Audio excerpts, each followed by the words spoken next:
So by a simple show of hands, how many of you are Democrats? Okay, and how many of you are Republicans? Yeah. Well, none of that matters because what I'm going to talk about today isn't a political issue. Rather, it's a rational one. The penny affects each and every one of us. This was a huge issue a couple years ago and is recently resurfacing again. Therefore, I decided to continue researching it these past couple of weeks. In short, the penny should be retired from circulation. I'll begin with how much the penny costs the government, and then move on to how much the penny is costing us, and finally discuss precedents that show the penny already being removed. We will begin by taking a look at penny production. Pennies cost more to make than they are worth. According to McGinty in a 2014 article published on the Wall Street Journal, pennies were once 95% copper, but is now 97.5% zinc and only 2.5% copper. C.G.B. Gray argues that this is because the price of copper went up and the buying power of the penny went down, which is when people started melting down pennies for profit. Gray believes that in a rational and efficient world, the government should have realized that the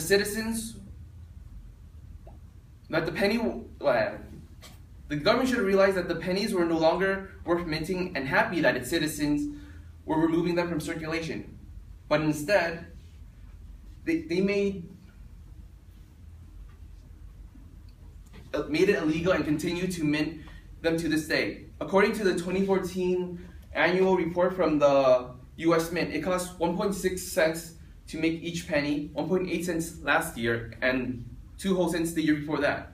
Only 2 billion pennies were produced in 2009, but the following year, that number doubled to 4 billion, and that has increased to 1 billion each following year, to now being 8 billion in 2014.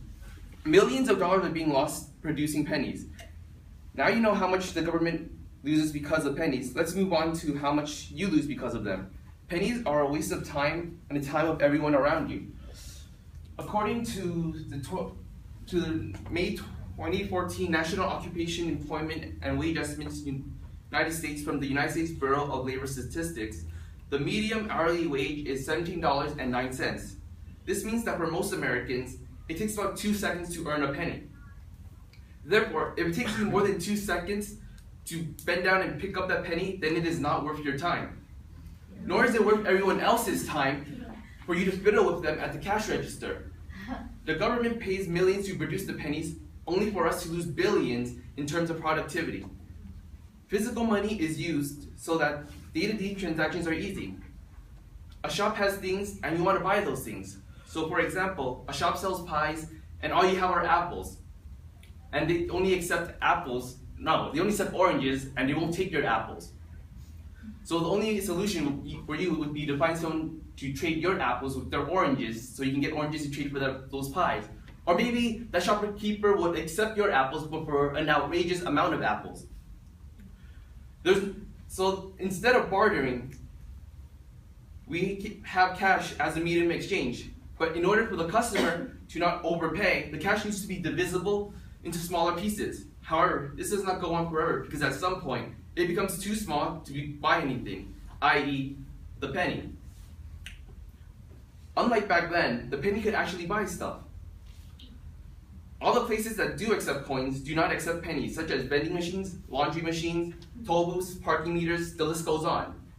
The only machine that will accept them is Coinstar, which takes 10% of the money only to provide you with the ability to spend money that was already yours.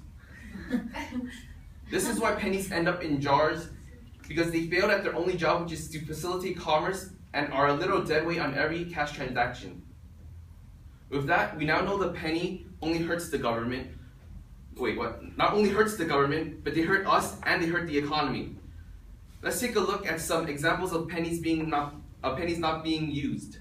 There are already precedents of pennies being removed. According to a newspaper article published in March 2012 on CNN, Canada recently eliminated their 1 cent coin for a similar reason as to why the US should. Their coin costed more to produce than it was worth and was a literal dead weight, on their economy. Other countries have done this, such as New Zealand and Australia, none of which resulted in inflation, and none of them saw charitable donations drop. The United States wouldn't have any issue doing such a thing because they've already done this in the past. We used to have a half-cent coin, and for the exact same reasons the penny should be removed, that was retired. According to Forsett, in a 2010 newspaper article on Numismatic News, he has spent 30 years on in the military and did not have to deal with pennies in overseas bases. Instead, they rounded to the nearest 5 cents. If overseas military bases have already gotten rid of the penny, why haven't we? In conclusion, the penny is a burden on everyone. We've seen other countries and organizations gotten rid of the penny. It costs more to produce than they're worth. They are a waste of people's time, do not function as money. So, let's be honest, Dave, it's time for you to go.